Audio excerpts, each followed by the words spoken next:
Hello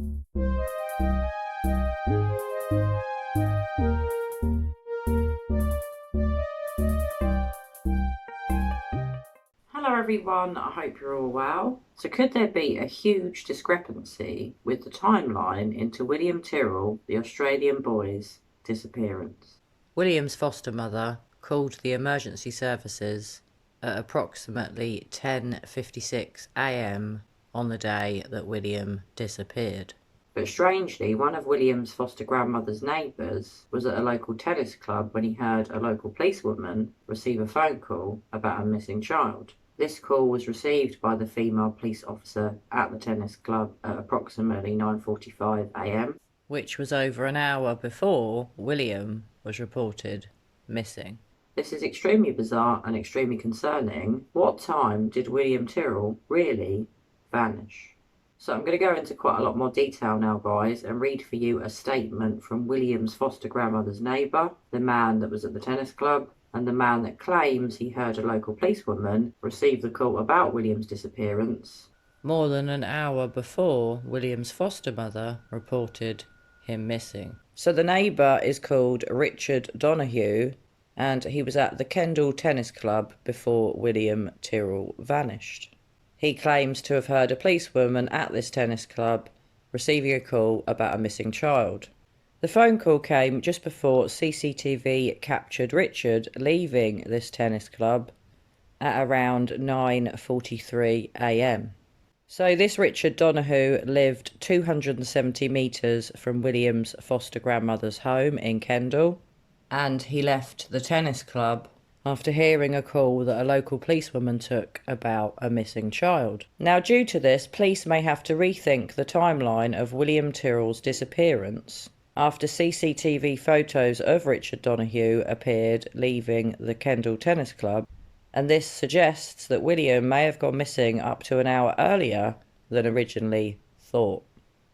Richard Donahue later told the police the call, which came in just before he left the club at 9:43 on Friday the 12th of September 2014, made him think there was a child missing. He said, "I cannot recall if she said where the child was missing from."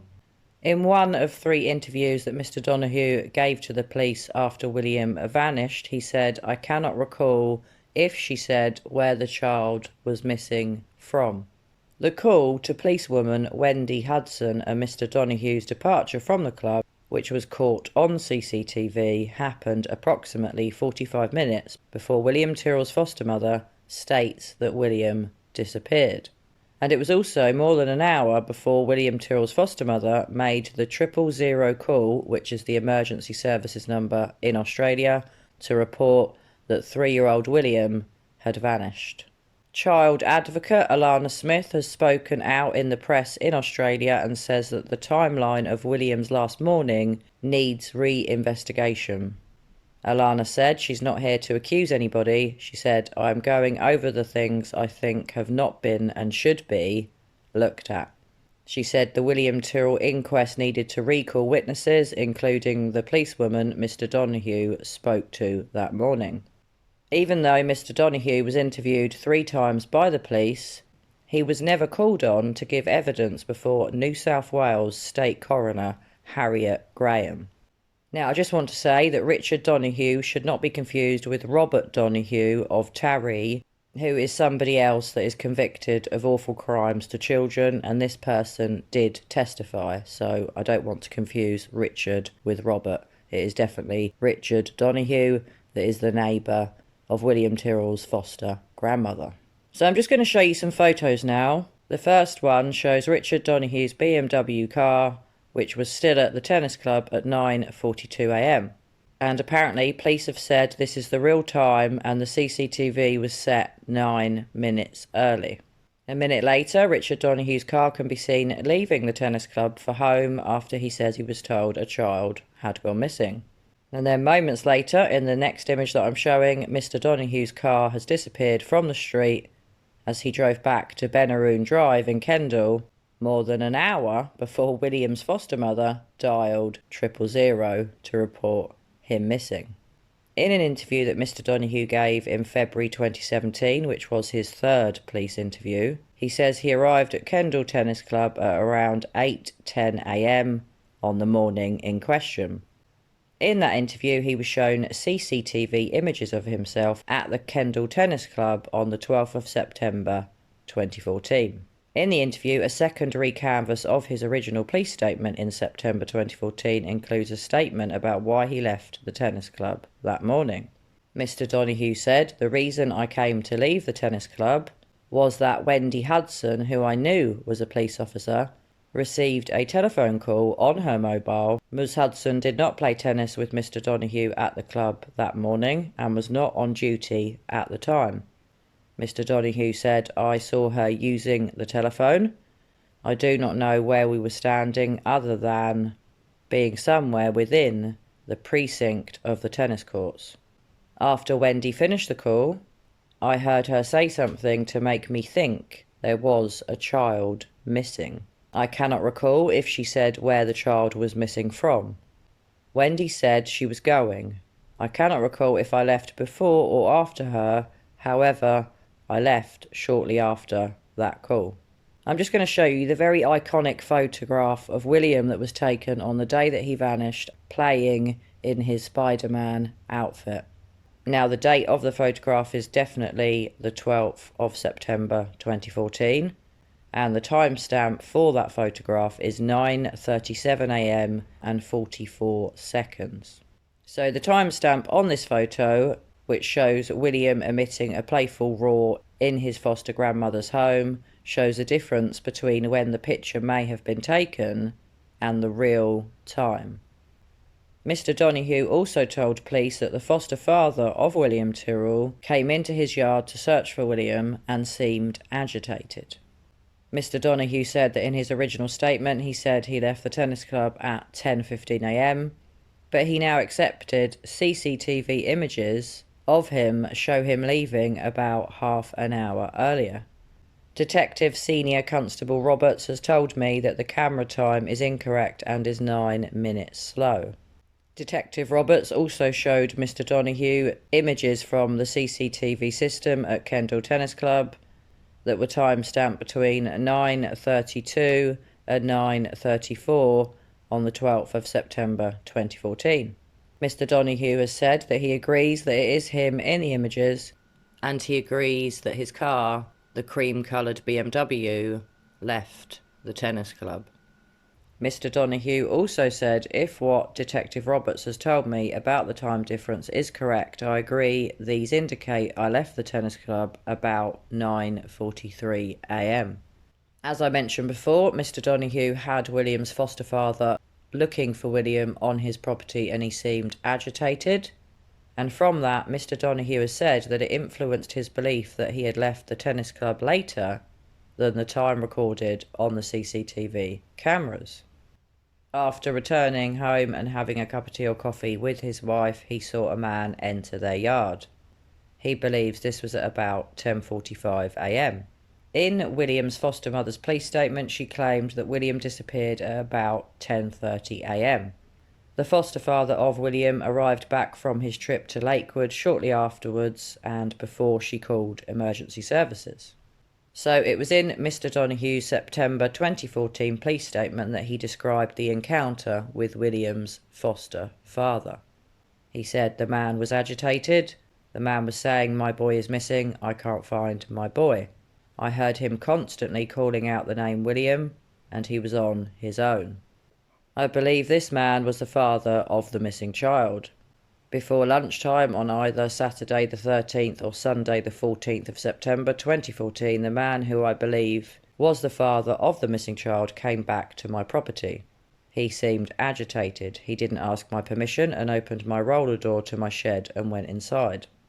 He went through all the bins and cupboards throughout my belongings in the shed. At the time, there were a number of SES officers on my property. I saw a photograph of the missing boy William Tyrrell on the news. I did not recognise this boy and have not seen him before. Detective Roberts also asked Mr. Donahue if he was aware of two vehicles, a white station wagon and a grey sedan. parked unusually close together in Benaroon Drive in the days before William vanished. Details of the cars were revealed in September 2015 on a 60-minute special featuring then Strikeforce Commander Gary Dublin and William's foster parents. "I have no knowledge of those cars at all," Mr. Donahue told Detective Roberts. "At the time I watched the programme, I knew I had not seen those two cars." Alana Smith is the person who took on New South Wales child protection laws so as to be able to reveal that William Tyrrell was a fostered child when he disappeared. In 2016, Ms. Smith, herself a victim in the New South Wales foster system, fought a legal battle against the then Family and Community Services, the FACS, department, backed by Mr. Dublin and the foster parents. New South Wales Supreme Court Justice Paul Brereton ruled William's disappearance, while he was in the parental responsibility of the minister and in the care of the departmentally approved carers, was a matter of legitimate public interest. Justice Brereton also said at the time that William was probably already dead. FACS appealed the ruling, but it was upheld by 3 judges in the New South Wales Court of Appeal.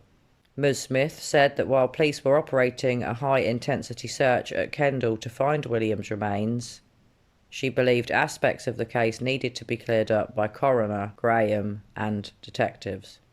Another timeline aspect which Ms. Smith did not believe had been fully explained was the timestamp on the final photos of William Tyrrell. The images of William in his Spider-Man suit on his foster grandmother's veranda underwent forensic examination due to a created time with a 2-hour discrepancy from a corrected time.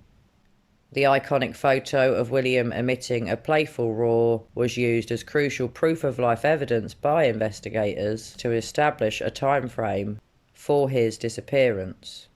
The proof-of-life time frame was based on when the image was taken at 9:37 a.m.